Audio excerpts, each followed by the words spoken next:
Okay, hello everyone, and welcome to the museum at Eldridge Street's 20th Egg Rolls, Egg Creams, and Empanadas Festival. My name is Sophie Lowe, and I'm the Director of Visitor Services and Program Management at the museum. This event is the museum's signature event. It started in 2000, and the festival is a celebration of the diverse cultures that make up our Lower East Side, Chinatown, Loisaida community. This is the first year that we are celebrating over Zoom due to the pandemic, of course, but we still feel so fortunate to be able to celebrate over the course of the full month of June. And along with so many different neighborhood partners, the festival is really here to celebrate the folk life of Eastern European Jewish, Chinese, and Puerto Rican communities in this corner of New York City um, through music and dance and ritual practices and foodways and many other creative expressions.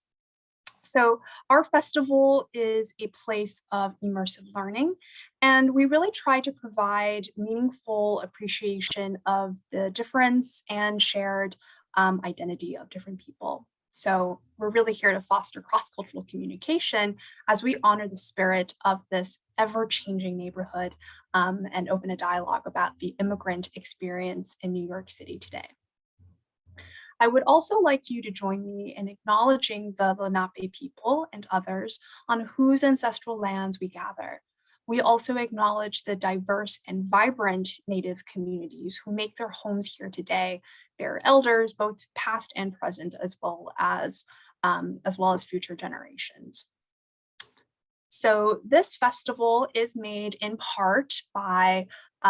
possible in part by the National Endowment for the Arts, New York City Department of Cultural Affairs in partnership with the City Council, New York State Council on the Arts with the support of Governor Andrew Cuomo and the New York State Legislature, Chauncey Foundation for Intercultural Understanding.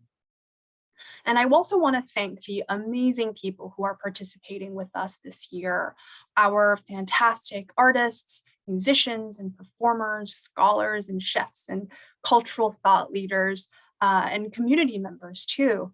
And I'd like to thank my colleague Mackenzie Kwok, our folklorist who jumped in this year and also helped make the program possible. And of course, I can't forget about our wonderful participants today and also our viewers who are joining us. The museum is open to the public now. We are offering Lower East Side walking tours. We're offering self-guided tours. And also in response to so much of the loss and devastation caused by COVID-19, we have worked with an artist on creating a memorial book, which is on site at the museum. And it's where our visitors can come and reflect and find a moment of peace and sanctuary and memorialize those memories or names of those they've lost. So here's a photo, of course, of our museum, and I invite all of you to come and visit us in person at the museum.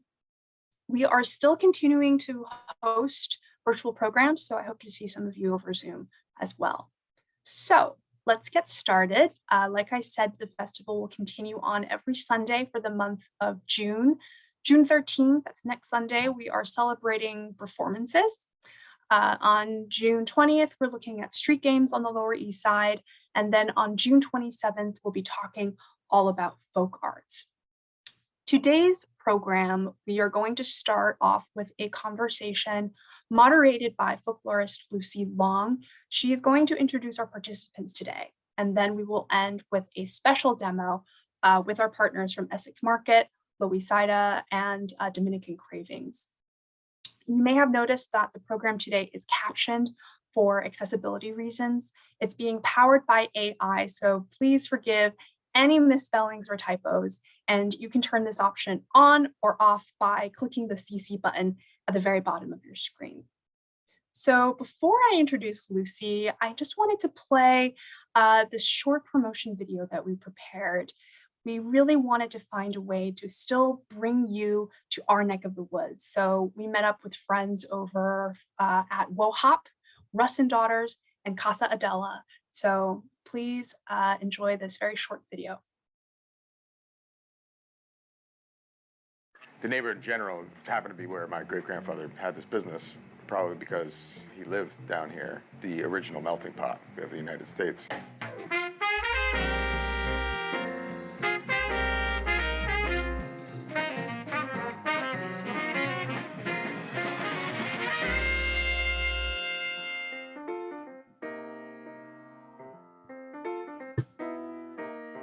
My name is Ming.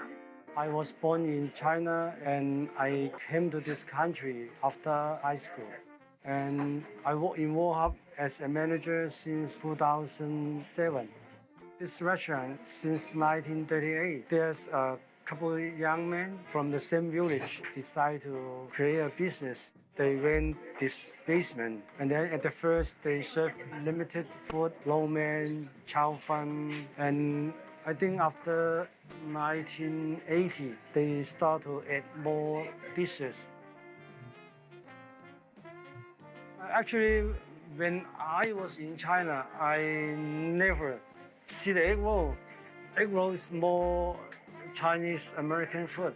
Americans, they like egg roll because they fry it. It's more crispy and more tasty.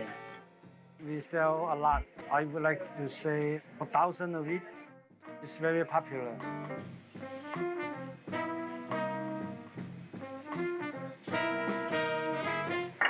That might be a little too full. Let's see how this works. And then you stir and mix up the syrup and ideally get a nice froth.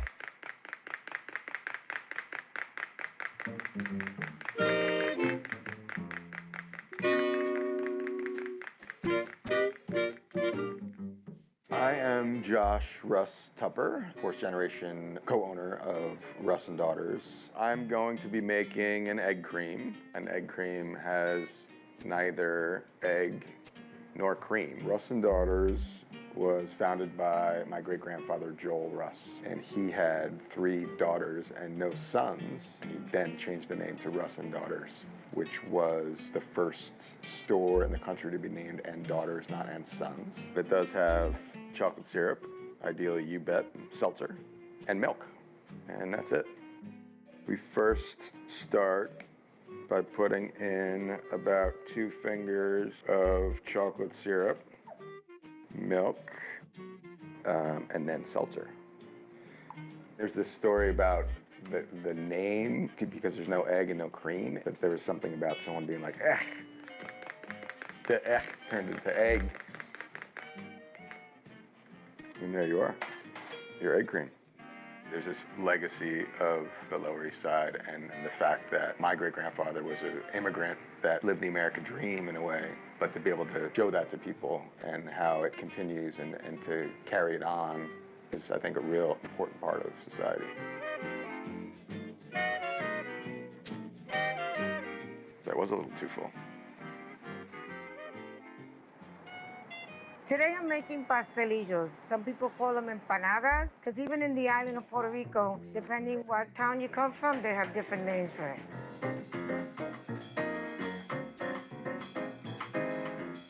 My name is Maritza. We started back in the 78 when Adela was alive. Her legacy still lives on. We continue to do what she taught us to do, and that's why we're still here. Take the disc, and we take a spoon of meat, we place it in the middle, hold the edges, and you start pulling and stretching. That forms the shape of it. Some people leave it like this. I seal it more. When I was growing up, pastelillos were used basically as an after-school snack before dinner. This seals in the flavor, and it's easier to fry also because we fry them. One big thing that she always taught us was that you would never leave here going hungry. If it floats, it's done. That was Adela's theory.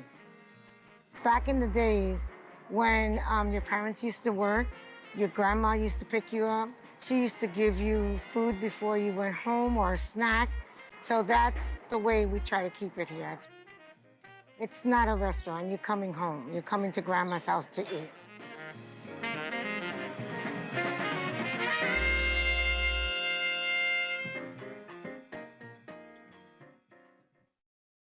Great. So thank you for watching. Now I'm going to introduce Lucy Long. She's right here. Hi, Lucy. She directs the independent nonprofit Center for Food and Culture, and she teaches folklore, American studies, ethnic studies, nutrition, and tourism programs at Bowling Green State University in Ohio, with degrees in folklore and folk life from UPenn and ethnomusicology from University of Maryland. She's been involved since the 1980s in humanities-based research on food, music, and dance as mediums for meaning, identity, community, and power. She has conducted ethnographies on Northern Ireland, Spain, and several other regions in the US, focusing on Southern Appalachia and Eastern Midwest. She's also produced numerous documentaries, community education programs, and publications. And among just a few of her publications are Culinary Tourism, Regional American Food Culture, Ethnic American Food Today, a cultural encyclopedia, the Food and Folklore Reader, and Ethnic American Cooking, Recipes for Living in a New World, just to name a few. So Lucy, please take it away. Thank you. Thank you. This is one of those times when I really wish that I was there in person, because this food all sounds so wonderful, just so tasty. So I'm gonna give just a few ideas though for thinking about food. We tend to focus on food as what it tastes like, if we like it, if it's healthy for us, but food is so much more. Most of us are now familiar with the expression, we are what we eat, which comes from a French lawyer, philosopher, the first foodie, from the late 1700s, early 1800s, and he said, we are what we eat. What does that really mean, though? We are used to thinking about food being associated, or certain dishes being associated with certain groups of people. But what does it really mean, for us as an individual to say, I am what I eat? So part of what that means is that food carries history. The ingredients that are in a dish can be traced back to the natural environment of a place. It can be traced back, and it reflects trade history, political history, colonial history, the cultural and social history of a place. So, for example, I was very surprised to go to a Senegalese restaurant in Chicago, and I was served egg rolls that looked to me like the Vietnamese style egg rolls. I said, this is very strange. Do you have a Vietnamese cook who's working here? And I said, oh, no, this is one of our favorite national dishes of Senegal. And it turned out that when the French had colonized Senegal, they then took Senegalese men to work as, they called them servants, to Vietnam. And Vietnam, many of the Senegalese men had married Vietnamese women. They took them back with them to Senegal. And the Vietnamese women would make the Vietnamese style egg rolls there. And both cultures use a fermented fish sauce, that is usually very pungent, and that kind of flavoring brought them together. Okay, so that's an example of how a dish is showing the history. You can actually read history in that way. But also on a more personal level, food carries memories for each of us. These are memories of our past, of different places, and of different people. And those memories all come together, and that's what creates a sense of identity with our food for us as individuals. That can also happen collectively, too. But something that's very important there is it's not just the food, it's not just a dish, okay, or an ingredient, okay, that carries that identity and those memories and those meanings. It's what we refer to as foodways, all the different practices that go around producing food, procuring it, going shopping, and then preparing it, even storing it, okay, and then how it's presented, and then how we eat it, and even how we get rid of it. So think about how you can say something to someone by the way you set the table for dinner for them. So if you have you have nice candlelight, candles, and a candlelit dinner, what does that say as opposed to go in the kitchen and serve yourself. It's on the stove. So we can communicate relationships, feelings, emotions through food. That creates memories. That's part of what makes food so complicated and so rich. So when people talk about, well, this is authentic to my background, every single one of us has our own personalities, our own individual histories, even if we all are sharing a cultural heritage. So we all have slightly different memories. We all have slightly different relationships to food. So when we talk about food and identity, it gets very, very complex. Okay? And I think that's very, very important to remember.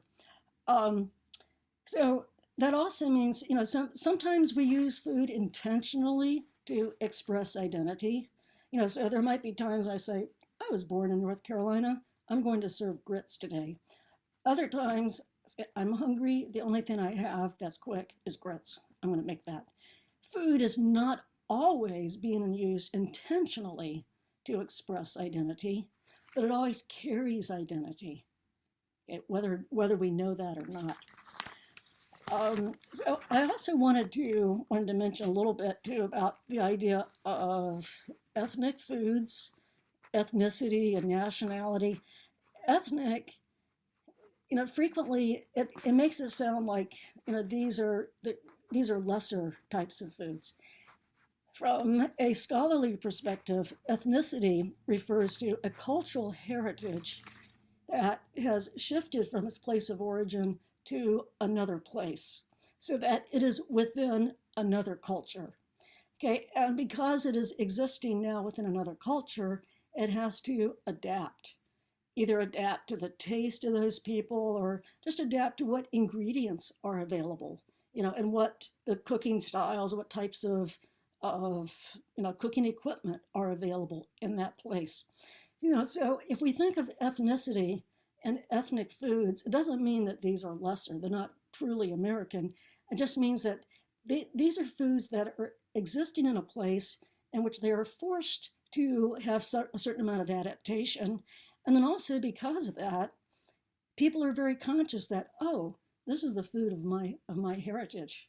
So it might be something they didn't even like before. However, this now represents that background because they're in a place where that food stands out as different. Okay, so ethnicity refers to cultural heritage that has been moved into another culture. Nationality refers to political identity. Okay, so and then immigrants tend to be people who have come to a place for whatever reason fairly recently, and there hasn't been time and the circumstances for them to adapt their foodways yet. The other thing that I wanted to mention here too is that people frequently talk about American food as being a melting pot, and they usually say that as something positive. A melting pot that sounds really tasty. But if you think about a melting pot, it kind of means that everything has just lost its own identity and melted into something. So, on one hand, that helps us to all get along, but we all want to be individuals too. We don't want to forget our own histories. And so rather than talking about it as a melting pot, people frequently, or scholars now are frequently talking about American foodways as a tossed salad, in which we have all these individual cuisines, individual dishes, and then they can all be put together any way you want. And then there might be kind of like a national dressing that's put over them. People also talk about American food as being a buffet where people can go and choose choose what taste, what ingredients, what dishes they like, regardless of who they are. I like to think of it also as a potluck, and we want to create situations in which people feel comfortable bringing whatever dish they want to bring, either as something that they just feel like eating because it's summer and it's 90 degrees, or they want to share something from their heritage with someone else. So in a potluck, we try to give everyone the chance to offer food in the way that they want to and make their own selections. That's part of what's going on today with this event. So we're going to be talking about how food connects us to place, and how food gives the sense of connection, but also gives a sense of place, that the Lower East Side has its own personality, its own character. And sometimes people feel like, well, food can't be authentic if it's commercial. If people are just marketing things, that's fake. That's not how scholars approach this at all. People have memories of things. They become their own personal memories, their own connections, regardless of how that food got there in the first place. And part of what we're seeing here is how these establishments, with the people that I'm going to introduce now, these different establishments are creating these shared communities or shared experiences for people, so that then they share memories of having those foods. That gives a sense of sharing a community. Okay, so it doesn't matter really what the origins are. Something can be just as meaningful, if it's coming from a commercial origin as from your great grandmother.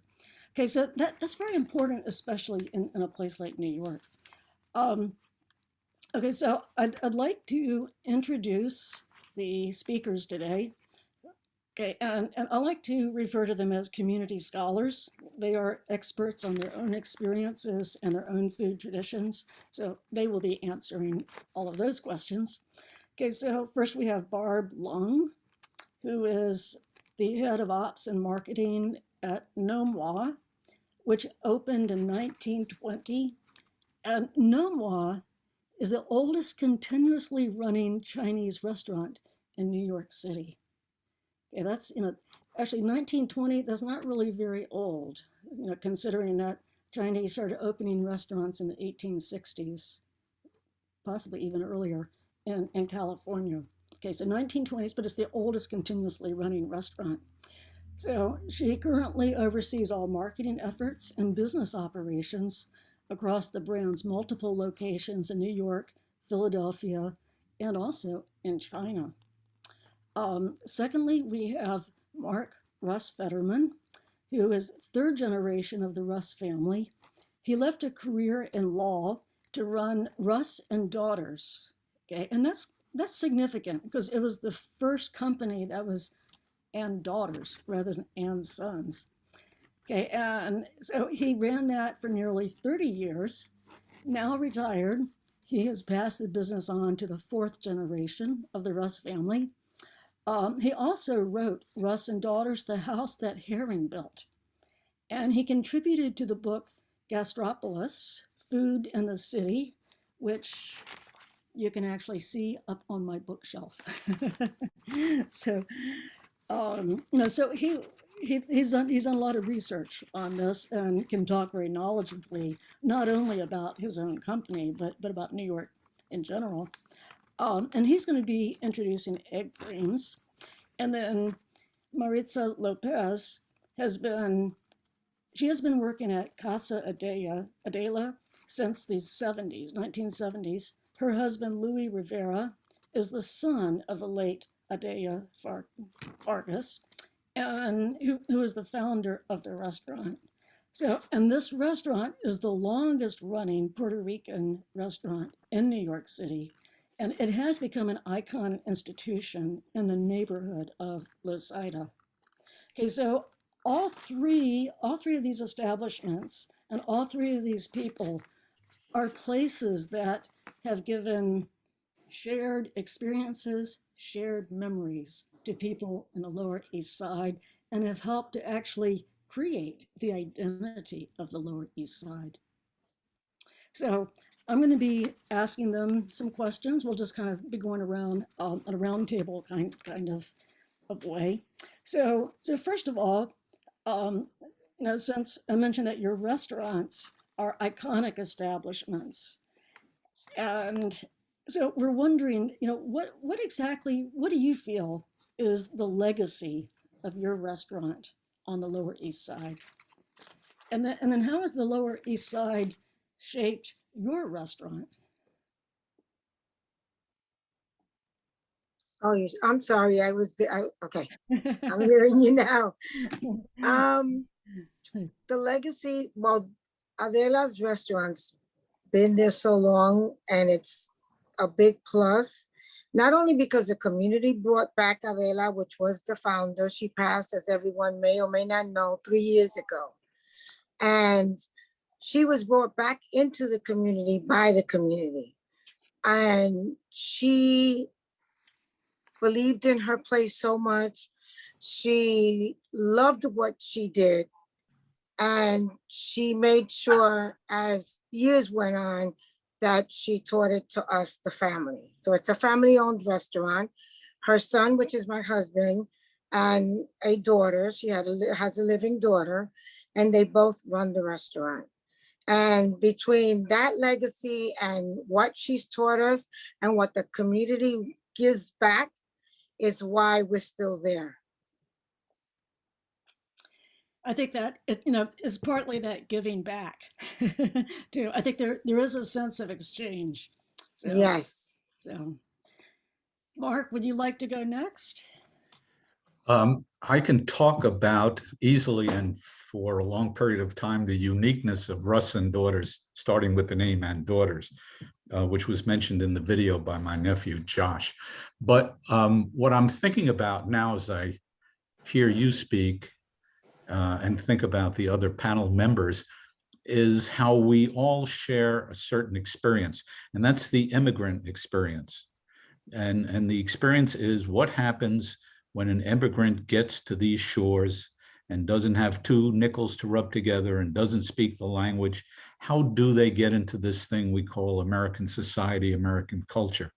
And that comes down to what can they hold on to in terms of their language, their dress, their religion, and their foodways, and what should they or do they jettison in the name of what's called assimilation, so that things become, the goal is for things to be better for the following generations.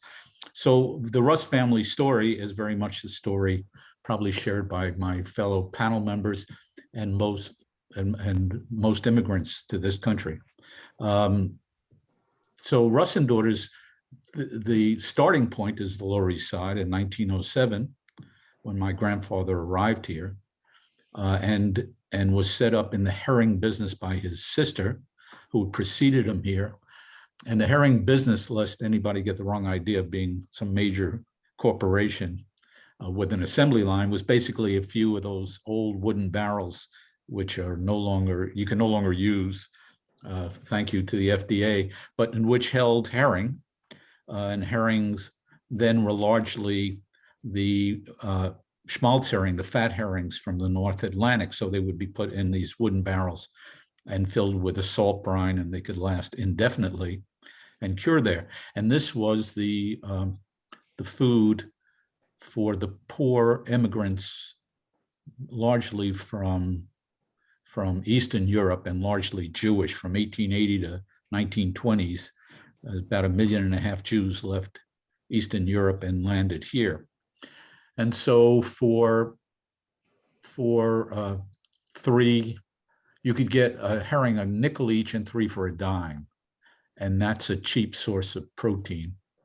And that's how we started. And of course, as products became available, smoked fish, we transitioned with that. And I assume that was considered novel and breakaway in those days, adding lox to the menu of what was just herring. And it continues. I mean, we grow organically, depending upon what's available in the market and the best of it and what our customers want, but keep it within our food traditions. So you will not find pizza with smoked salmon on it at Russ and Daughters. Although I actually have seen pizza and lox with lox on it. So, and that's a very good point. Some people are trying to save food traditions specifically because it represents their history. Other times, for many immigrants, this was just the only occupation, the only way they were able to get established financially. Fortunately for the rest of us, so they ended up preserving food traditions unintentionally. So it's a fascinating history. So we should ask Maritza if she could talk about, or let's see, no, Barb. So we have Barb next. I'm not seeing Barb up here. There. Okay. So Barb, what about your restaurant? How do you feel it has contributed to the Lower East Side? What is its legacy, its role in the Lower East Side? Sure. So I mean, Nom was over 100 years old. I think this year is actually our 101st birthday, and so what it really represents so much, especially given that when it was formed in 1920, the Exclusion Act was actually still in play. For us, it's really just you've seen a century of how much has changed and how also little has changed at the same time. For us, it's like a lot of ebbs and the flows from the Choi family who owned it, and you can see just in terms of the property management, where before it was you would have families and like neighborhood people just contributing like funds just to own a specific property. And then what you see like later on actually with a lot of the families, especially from Guangdong province, which is a lot of Cantonese folks, is that eventually they amass enough wealth to actually own a building by themselves. And it's one of those funny things where like Chinese people say that really your best investment is in properties.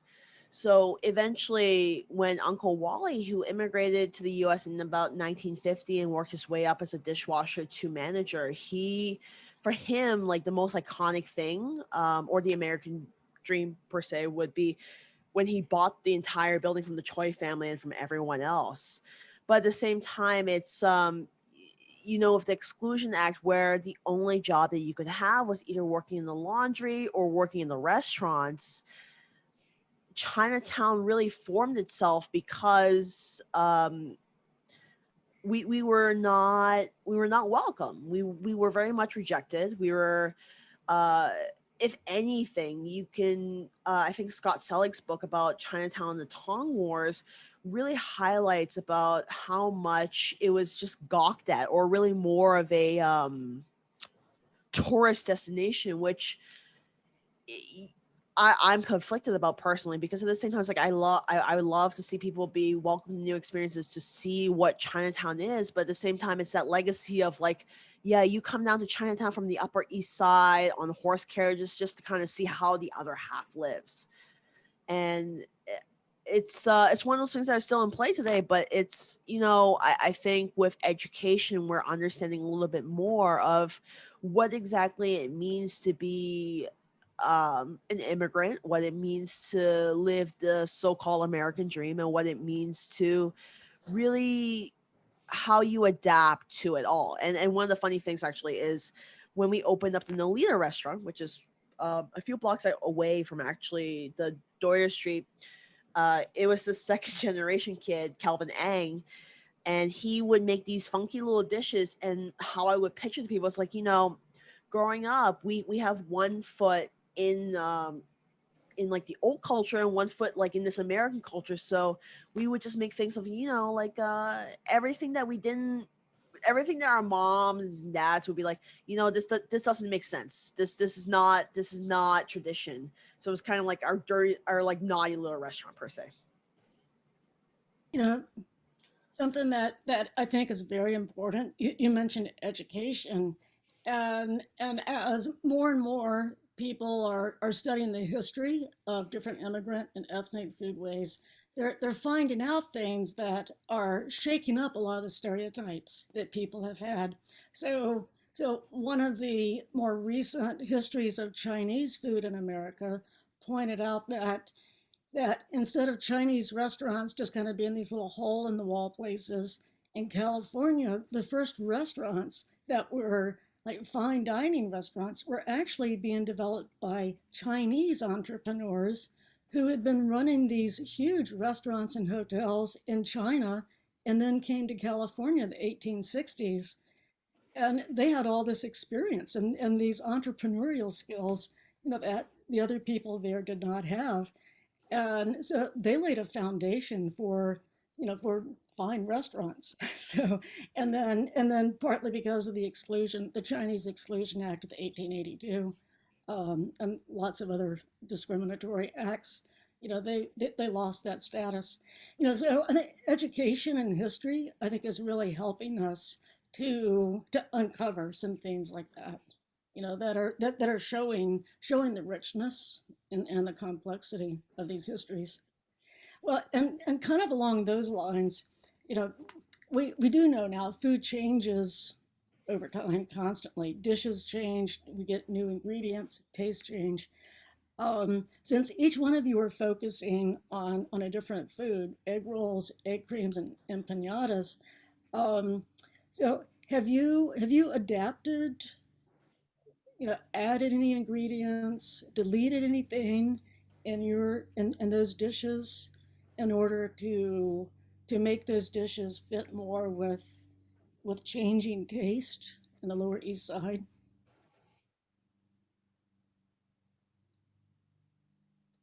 You're speaking to me. See, I don't know when you're speaking to me. Okay, well, I'm so sorry. Marissa, yes. Hi. We have changed other foods, but not the pastelillos. Pastelillos are made the same way. We have kept them the same way. But yes, as time go on and people are eating differently, we have come along with them and changed other foods in order to meet their standards. Like, you know, we're people that we use a lot of pork products, and you know, we have a lot of vegetarians now, we have a lot of vegans. So we have changed our menu, even though we've still kept it simple and authentic, but we do change with people's taste ways. That way we can also have them join in and be able to eat what they like. But we still keep the flavor, which is very important. Right, and that's, you know, that's the part, you know, what is the flavor? So, Mark, do you want to address that also? If you are a legacy food shop or restaurant or any kind of business, there's that constant tension of whether you keep things the same, traditionally the same, or whether you adapt with a change in the times, the availability of products, the change in taste.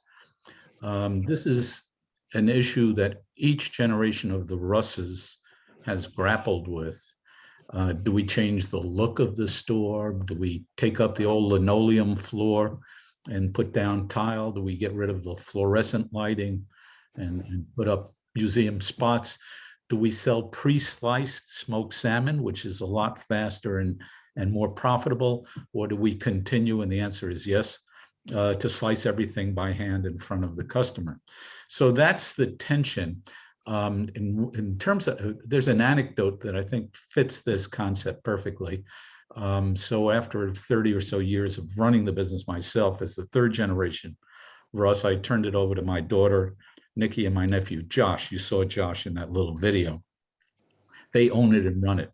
But someplace before I actually turned it over legally to them, my wife and I decided to take a vacation, a 2-week vacation, which was like a sabbatical for us, because we were wedded to the store and being there at all times. So the question is, okay, Josh and Nikki, they're Russ's. Will the store be there when we get back? What will be the condition? Will they put us out of business in 2 weeks? We came back after 2 weeks, and I came into the store and do what I usually do, immediately walk down the counter to see how everything looked and tasted and whatever. While I was standing there, I watched a customer come in, approach Josh, and ask for a super heeb. Super heeb. Those of you who don't know this, and my nephew and daughter didn't either, heeb is not a term of endearment used by Jews, maybe one Jew to another, but it's not something you put out there in the ether. So I immediately stopped what I was eating and doing and watched this transaction. I watched my nephew take a bagel and put all sorts of weird stuff on the bagel, what I considered weird, individual products, but he put it all together on a bagel. It was whitefish and salmon salad and horseradish cream cheese and flying fish roll with a wasabi flavoring. And he sold it to a very happy customer, and maybe it was $10. He left, the customer left, and I called over my nephew. I said, Josh, come here. What was that all about? And he showed me, oh, hey, Uncle Mark, here, take a look at this. They had a whole sandwich board of different kinds of sandwiches. And this one was on and was called the Super Heap. And I explained to him that we're the old traditional store. We're not a sandwich shop. We're Russ and Daughters. We have a long history. And if we're making a sandwich, it is bagels, lox, and cream cheese. That's it. And we had a bit of a tiff. He was trying to tell me how good it was. Why don't you taste it? And I'm saying, no way. I mean, it's an affront to everything, to Jews all over, to my gastronomic sense of right.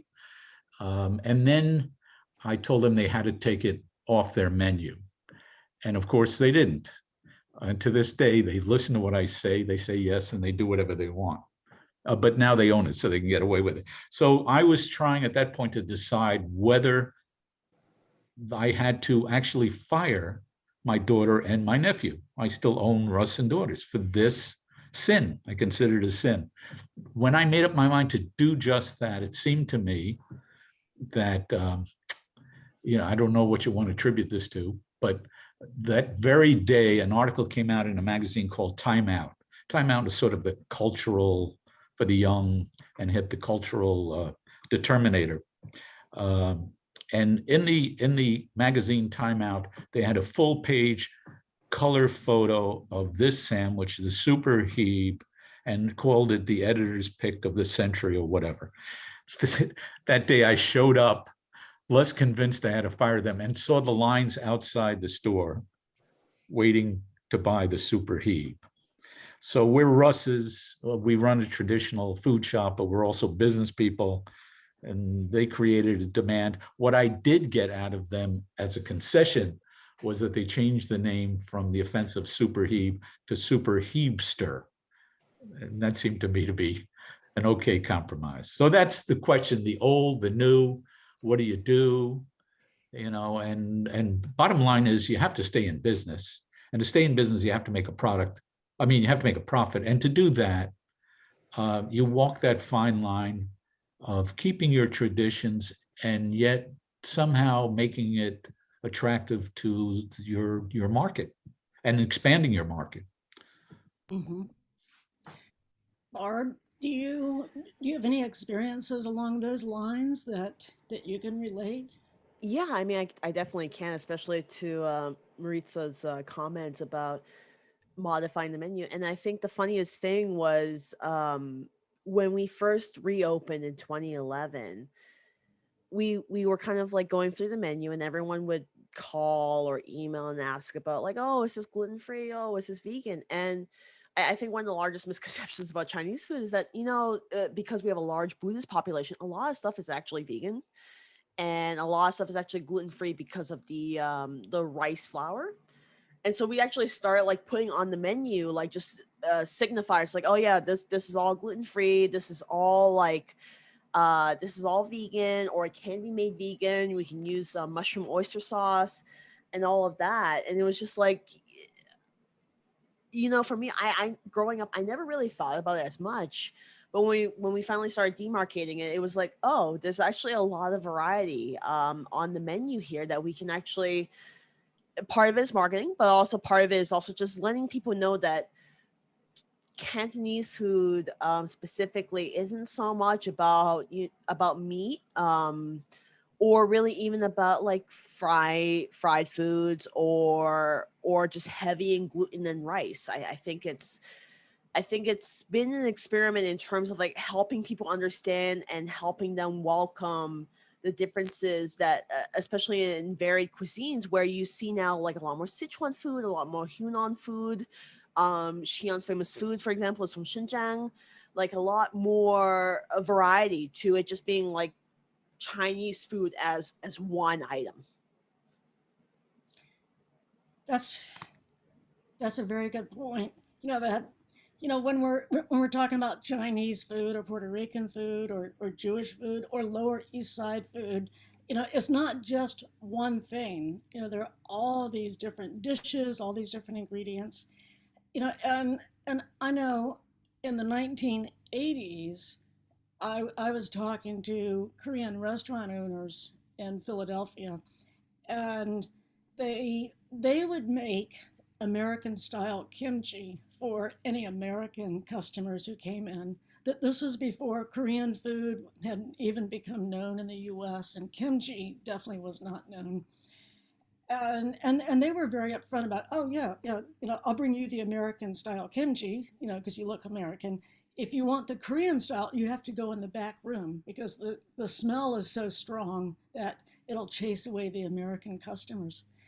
And I asked them, well, do you feel like, this is not authentic? They said, but it's more authentic as a Korean to be a good business person.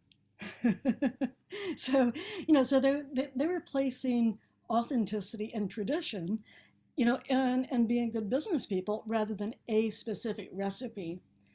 There are other situations, other cultures, they place the emphasis somewhere else, where it needs to, if it doesn't have this particular ingredient, it's not the right food.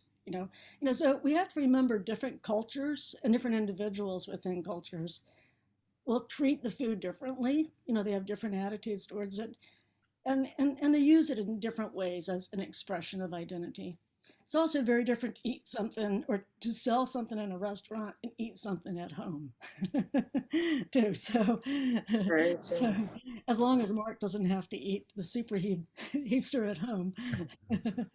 So, I did want, we do want to have time for questions and answers, but before we do that, I wanted to ask each one of you what kinds of personal memories you have with the particular dish that we're emphasizing here. So with empanadas and egg cream and egg rolls, do you have any memories that make them real personal to you? This is this your food that you would offer people? I want to say this is me. so, Definitely, I do.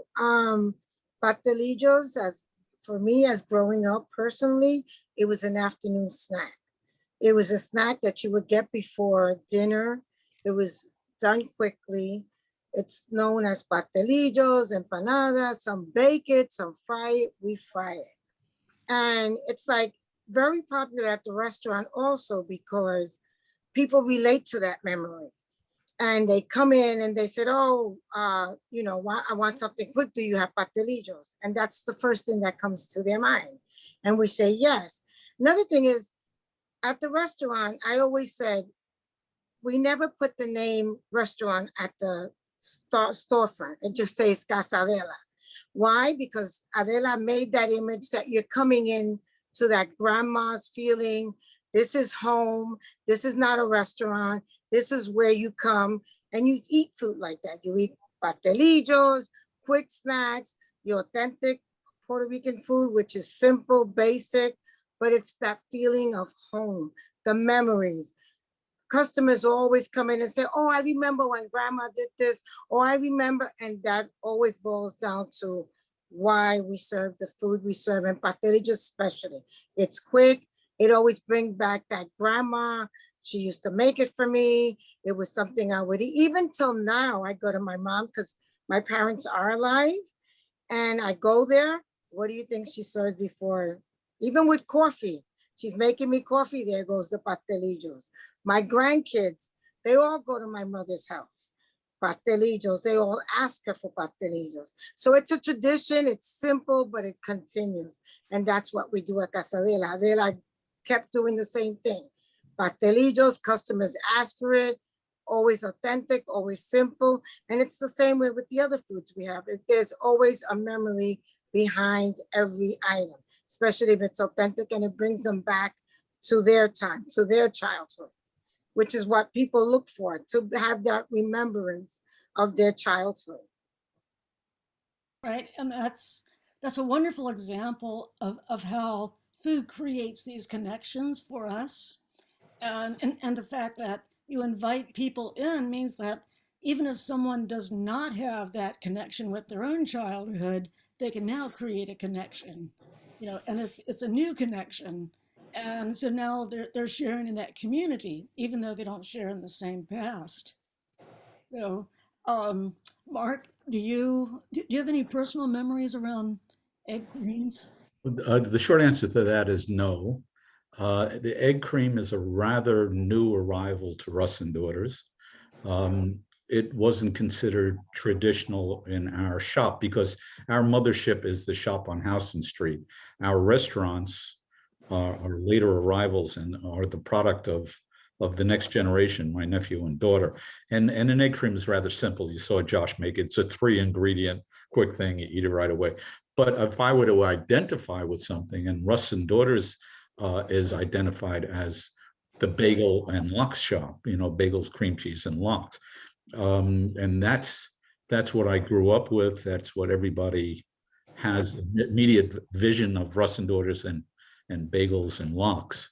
And as a young kid, I would be occasionally taken by my father in the big red truck that we had to the smokehouses to pick out our salmon, our lox, and our smoked salmon. And I was maybe, 7, 8, or 9 at the time that started watching my father, my grandfather, my uncle, and the exchanges that he had or that they had with the smokers, also family businesses. And it was both a love fest and a war that went on. And I got to watch that and internalize that in some, I suppose, joyous way, because while I wound up doing what they wanted me to do, that is become a professional, what does every immigrant want their kids or grandkids to do is to get an education and maybe the ultimate fantasy, be a professional, a doctor, lawyer. So I became the lawyer of the family. And after 9 years of doing that, I was the one who gave up doing what they wanted me to do and chose to do what they didn't want me to do, which is take over the fish business on the Lower East Side. And I suspect that part of my history of going to the smokehouses with my family and then watching them from age 13, we were required, the third generation, to work in the store behind the candy counter and get to see the action and the camaraderie that was going on over the counter between customer and counterman. That imprinted itself. And so I made that choice to come in, and had to do with the food and the family, and I suppose a bit of philosophy.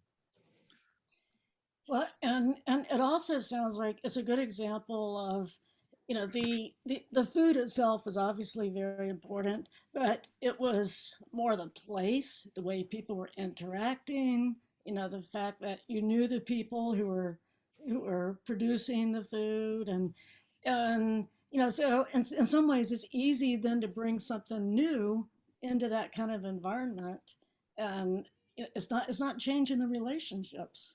Right. So you can assimilate it, and then it does become the tradition for other people. Right. It was a whole world, and it's an enjoyable world. And those kinds of worlds don't exist very much, where you can go into a store and see your favorite counterman who knows just what you want, and be able to go in the back room and bring it out and slice it in front of you. And while he's doing that, you have a communication about what's happening in your family. He's telling you what's happening in his family. It's a different kind of way of shopping that rarely exists, just like Maritza's restaurant, where it's the grandmother's touch in the restaurant. People pick up on that, and it's hard to come by, and they want it. And so they treasure us. I'm sure my co-panelists have the same kind of feeling. Right. Well, I do want to have Barb talk about any personal memories and associations she has with egg rolls before we get to some questions from some of the audience. So Barb, do you have personal memories around egg rolls? So the funny thing is, the egg roll is so much of like an American, Chinese American thing. I actually grew up in Canada where a lot of the immigration that happened in the 80s and the 90s was because of the fear of the take back from colonial Hong Kong back to China. So the egg roll never really entered into the equation for me. I mean, like when I came here for school, I was like, oh, egg roll means spring roll. Like it means the same thing. Oh, we're making egg rolls all the time at home. Like we just basically roll it up. Maybe an egg roll is a little bit fatter. So when I started at Nom Wah, it was like, oh, this thing is actually very different. Oh, okay. We're actually putting the egg crep in it, which is unusual now. So when I first heard egg roll, I was like, oh, there's actually egg in it. I thought it was just because of the batter, like in the actual in the the skin of it. I didn't actually realize. So for me, it's, you know, actually the egg roll was more symbolic in terms of actually discovering more of my Chinese American identity, which I spent a lot of time rejecting because when my parents came to Canada, it was so much of let's integrate, like let's only teach me English so that's my first language so that no one can ever really talk back to it in terms of like, oh, English isn't your first language, so it's understandable. And I think part of that heritage for me was kind of lost. And when I started working with Nom Wah, it was bringing that back into the story and recontextualizing a lot of it. That's interesting. That's a good example too of how food can make us more aware of our own histories and get us thinking about identity. So it's not just that we use food to share or express our identity. We can use food to make us more aware of our identities and our communities. That's let's see. We do have a demonstration coming up too, but someone asked a question outside of your particular culture and outside of your particular establishment. What type of food do you usually go out of your way for and why?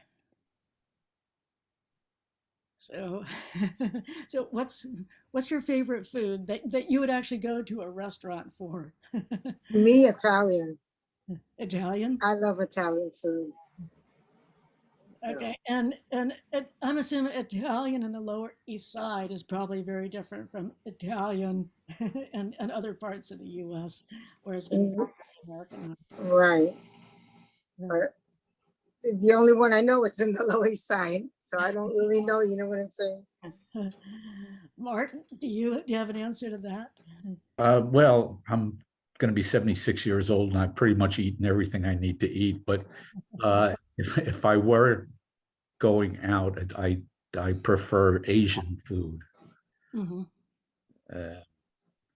Particularly Vietnamese. Oh, okay. Which is actually relatively recent into the U.S. Although in your area it has been there since the 70s and 80s. Yeah, but it's becoming very trendy in other parts of the country. So, Barb, what about you? You have such an interesting history, Barb. I mean, I'm gonna go a lot farther and say that I really love Senegalese food. Africa Kine in Harlem is actually my favorite go-to for it. It's so homey. Like I love it where it's not it's like basically what you would call ugly delicious, where yeah, the plating isn't the most beautiful or the most like fine dining per se, but there's just so much love in the ingredients and the hospitality that they show you. I mean, they can be a little bit gruff at times. When they see that you really love that food, they're more willing to like, oh, let me give you a little bit more rice. Oh, let me dole more of the meat for you. It's just that love and care that you so seldom see nowadays, that I just love and adore. Hmm. Hmm. I know, and it's it's so hard to pick out one particular cuisine, because then you start thinking about different establishments and different dishes, and it shows us again, just food is just so complicated, and it's so intertwined in every aspect of our lives, our social lives, So to say my favorite cuisine, my favorite dish is just so difficult. So I think, let's see, are there any more questions from the audience? I think that was the only question. Um, so I think we're ready for the Great. demonstration of empanadas. Fantastic. Well, Maritza, Mark, Barb, Lucy, thank you all so, so much. This was just so fascinating, and I felt a lot of waves of nostalgia as someone whose parents actually also immigrated to this country and opened a Chinese restaurant of their own in the middle of the country. And growing up there, it was really fun to hear your stories and the ways that and the connections too between all of your stories and also what I remember growing up. So actually, we have a little bit of a like a bonus to today's program. We really wanted to partner with our neighbors at Essex Market, and we figured that there was actually a really cool way that we could partner with them by bringing them on to do a little demonstration with us. So many of you might know, but Essex Market has been a real fixture on the Lower East Side since 1818. And Essex Market actually began as a covered market on Grand Street between Essex and Ludlow. And shopping at Essex Market has always been a pretty unique experience, and both local visitors and residents will gather and browse all the different diverse collections of goods. And today, Essex Market, they really focus on their vendors who like to have they also like to showcase their vendors' individual stories and their personalities. And the market is really trying to support a lot of the small businesses that provide the Lower East Side fresh and affordable, high quality food items. So we brought Lauren on from Essex Market, and she suggested that maybe we should partner with someone who can show us a different side of empanadas. So she suggested Manny from Dominican Cravings, who is a vendor at Essex Market, and he's showing us what they look like from the Dominican Republic. So Lauren, thank you for joining us. Do you want to just briefly introduce yourself and Dominican Cravings and Manny? Yes, absolutely. Well, first, thank you so much for having us. We really value Museum on Eldridge Street as a partner and a resource in our community here. You gave a really excellent introduction to Essex Market, so I'll only add on by saying that we moved to the new Essex Crossing development in the spring of 2019. We're at the corner of Essex and Delancey Street, just now on the south side of Delancey Street, and we're now about 3 times the size, but we are still a city-owned public market, and as you said, with a mission to support small business owners and provide fresh, affordable, high quality food items for our community. And the panel was very engaging, and I think ties well to Essex Market, as all of our vendors, if not our vendors, our customers certainly are reflected in those 3 cultures that you're highlighting today. So we asked Emmanuel Diaz from Dominican Cravings, which is a vendor here at Essex Market, as well as Maria Bido from the Loisaida Center, a very important arts and culture organization, sort of up in the Alphabet City area. And they recorded this video we're going to show for you at the Essex Kitchen inside the market, and I hope everyone enjoys it. Fantastic. Thanks so much, Lauren. And I think this will be kind of fun for our viewers too, to see just the differences maybe between what they saw with Maritza's pastelillos, Puerto Rican empanadas, and also here with the Dominican empanadas, a Dominican flavor too. And Maria, she kind of answers and asks a lot of questions about this too. So we will be sending the recipe out to everyone so they can try and make it on their own at home later this week. You can make it and take a photo of it and send it over to us at Eldridge Street. So in the meantime, I'll start sharing my screen, and I hope you enjoy this really brief demo.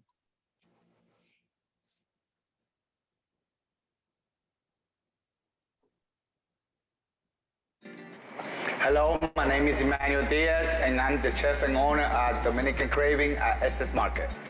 Hi, I'm Maria Bido, longtime resident of the Lower East Side and representative of Loisaida Inc. And today we're going to be making empanadas. The Dominican way.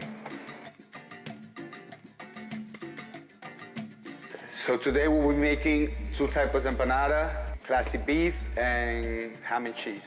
So Manny, tell us what the ingredients are to make these empanadas. So for the ground beef, that will be the classic beef, that will be ground beef, adobo, oregano, sazon Goya, and sofrito.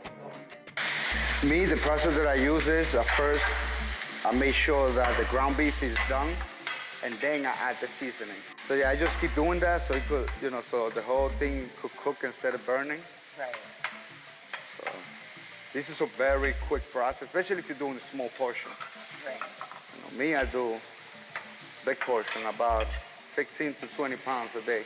Wow, that's a lot of empanadas that you're making downstairs at Dominican Craving. Yes, we sell about 300 empanadas a day. 300 empanadas a day, that's unbelievable. And you have other varieties as well? Oh yeah, we have a lot of Dominican food. It's all about Dominican food. Right. It's all about, it's kind of like we bring a cuchifrito into a restaurant. Yes. So for example, I don't know if you've been in Washington Heights, if you see those trucks, those food trucks. Definitely. That was the concept behind Dominican Cravings. Okay. You see, now that it's fully cooked, now that it's fully cooked, now we're going to introduce the seasoning. Me, I always introduce the sofrito first. And can you explain what the ingredients are for the sofrito? So everybody got their own different sofrito. This one is the one that my mom showed me how to make. That's probably her mom showed her how to make, and her mom showed, this is a family recipe, kind of. But it's usually a bunch of cilantro, peppers, onion, garlic. It's a lot of different vegetables, kind of, mixed together or liquid together, how you call it, in the blender, or in the food processor. Okay. And you just blend it all together, and that's how my sofrito is. So you developed your love for cooking from your mom? Yes. My mom, she always cooked. So me, I always saw her cooking. I always was standing around watching her cook. And that's how I first started, falling in love with the kitchen. Then I worked in a lot of restaurants, and that was another part of it. How I became, who I am this day. We always cook in the house, Like I said, my mom always liked to cook, so that was kind of like a excuse to get together. Sundays, Saturdays, it doesn't matter. Any occasion, any holiday, we cook. Right. That's what we did, cook. Yes. It's traditional, I'm thinking, in most Latino cultures where we like to gather together and cook and eat with our families and spend time together. And these recipes are just so wonderful, delicious blends of flavors that just make for great food for the Latino culture. Let's talk about what dishes you would use the sofrito in at your restaurant. Basically, my sofrito is kind of like my main ingredient of the whole restaurant. So I use it on the shrimp, I use it on the steak, I use it on the chicken.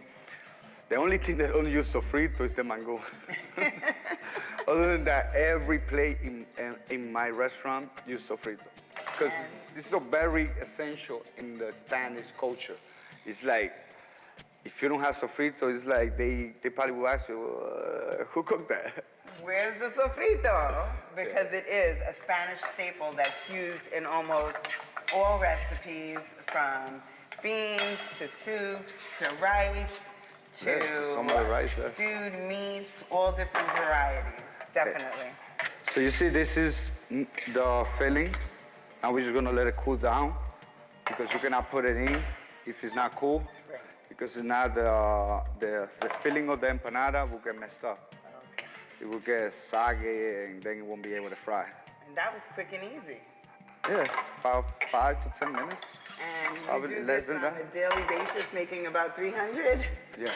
Unbelievable. Okay, so now we're gonna let the beef cool off and we're gonna start with ham and cheese filling. Okay, great. So we first gonna start cutting off the ham. This is one of the easiest empanadas because you could just go to the supermarket and buy half a pound of ham, half a pound of cheese, and just cut it a little bit and just put it into the empanada. This is one of the main ones that people eat in DR because it's one of the easiest one and kind of the easiest ingredients to find. You can buy that in the store. Right. Me, what I do, I just cut it in small pieces or dice it up. I just cut it some of the cheese. Okay. Me, what I do, the ratio on it, I try to do like, 50-50, so it will be nice and even. I don't want it to be too cheesy. I don't want it to be too much meaty. Just at least half and half or 55-45. So, Manny, tell us what it's like serving food here in the Lower East Side. I mean, the experience so far has been amazing. A lot of people love my food. My food is around here it will be very hard to find, like the type of food that I do. For you to get my food, you have to go Brooklyn, Washington Heights, or Dominican Republic. Right. Like that was the kind of like what I try to do. I try to bring something different to the neighborhood because it's not that much Spanish food. I mean, it's a lot of Spanish restaurants, but they don't focus on what I do. Right. That is like, chimi, food truck, cuchifito, kind of like, picadera and all of that, like stuff like that you only will find in the street, like, you won't never find it in the restaurant. So, I know you know how to do them, but I'm gonna show you how Dominican Craving does empanadas. So this is the way that my grandma and my mother showed me how to make empanadas. Okay. So for those who don't know, cuchifitos are traditional fried foods that Latin Americans make. So many of them are the fried empanadas. We have fried relleno de papa. We also make alcapurrias. So they are traditional, yummy, grab-and-go foods that, like Manny said, are normally sold in food trucks. There's not too many restaurants that do sell these grab-and-go cuchifritos. So first you're gonna peel this off. You're gonna grab it in your hand like this. This is the way we make it. Me, what I do is I put about 1.5, 2 scoop of spoon. Now just gonna close it down. Like that. Me, what I like to do, I like to put this hand right here so I could hold it down and it don't open up again. Okay. And with the fork, just go over the edge. I don't go too deep because if the deeper that you go, the crust is gonna be thicker. So you're just wasting kind of like the crust. Okay. Now we're gonna turn it around and just go around again. A lot of people do it different. A lot of people add water in the edges. Okay. Me, I don't. I think that's just a waste of time. I think my grandmothers did it that way as well. They would put the water, but like you said, it's just an extra step that's not really necessary. It's really not necessary, yes. It's just, if if the masa is soft, it's gonna stick, it's gonna bomb. And pretty much you can put anything inside an empanada that you want, right? And that's the beauty of it. That's the beauty of the empanada. That is literally based on whatever you have in the kitchen or whatever you have in the fridge. Just put it inside of. It's kind of like a taco, but just close it and fry it instead. This right here is just some ground beef with a little bit of everything that we cooked earlier. It's already cooled down. And we're gonna just, the same process, about 2 spoons. We're gonna close it down. And we're gonna make sure that all is closed all the way. And this is one of the things that most kids end up getting the assignment, taking the fork and closing the empanadas. Closing the empanadas, right? yes. And that keeps kids busy and out of trouble and helping in the kitchen when you have to make a whole bunch of these for a large family. Especially on Christmas, Thanksgiving, all of those holidays. You know, the Spanish people like to cook a lot. Right, and you know, eat. And eat, yes. Definitely. Okay, so now we're gonna fry some empanadas. So before we fry, we have to make sure that the oil is always hot. About 350. If you have a thermometer, I recommend it. So you can see that it's 350, about 350, 320, 340, 360, but not no more than that because then it's gonna burn. Okay. It's gonna be too, the crust is gonna be too crispy and the inside is not gonna cook. Oh, okay. That's a good point to make. So, and another thing, if it's too cold, the empanada will get soggy. Then you will have too much oil. Oh, and we don't want that. We want it to be perfect. So, me, how I do is I don't throw it in. I just literally introduce it nice and slow. Oh, nice. Okay. Because like that, it won't splash. Right. So, when you put the empanadas, always make sure that you paying attention to it, because this process literally takes 2 to 3 minutes. And if you leave it more than 2 minutes, 3 minutes, it will be burned. And it will be very hard, like the masa. So this is not one of those recipes that you're allowed to put it on the stove and then walk away for a minute. No, that especially with empanada. So it's different ways to make it. So right now, the way I'm making it, I'm deep frying it. Oh. But if you put less oil, you have to, put it one side, make sure that it's done in one side, then you flip it. So it takes about, you could say, 3 to 4 minutes instead of 2 to 3 minutes. So when you deep fry, it fries quicker because it has more oil and you'll be able to flow inside the pot. So many Puerto Ricans migrated down to the Lower East Side in the 1940s.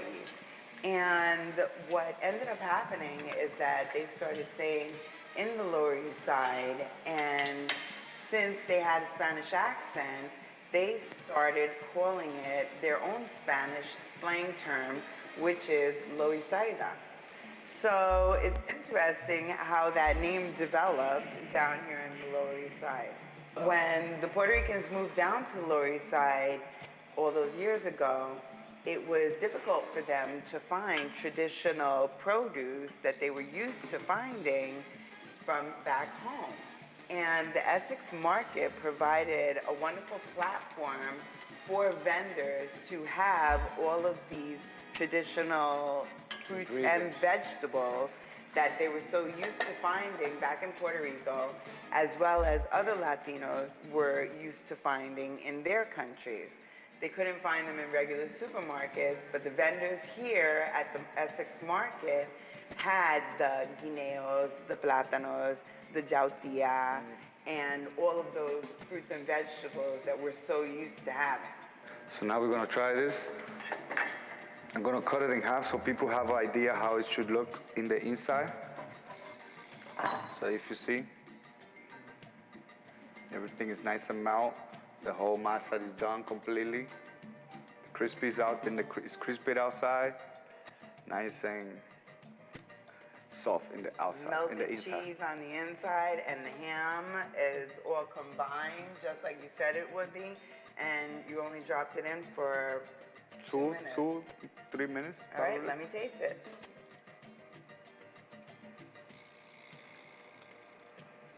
delicious. I can see why you sell over 300 of these a day. Well, Manny, thank you so much for sharing your recipe for empanadas with me today. Thank you for coming. I hope you really liked it, and I hope I see you again. Come back at 88 Essex, store 49, and have a great day, and I'll see you all. Bye, thank you.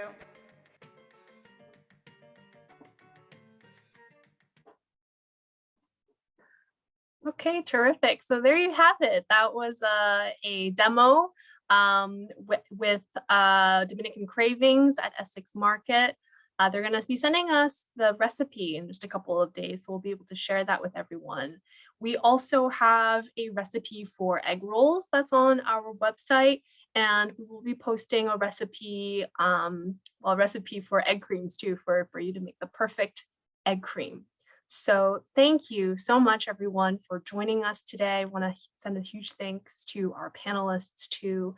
And I hope to see a lot of you next Sunday for our music and performance. We're going to be listening to some traditional Northern Chinese music. We're going to have a performance, plenas and bomba music, and we're going to also learn some Yiddish dance and hear music, some klezmer music there too. So it should be a lot of fun.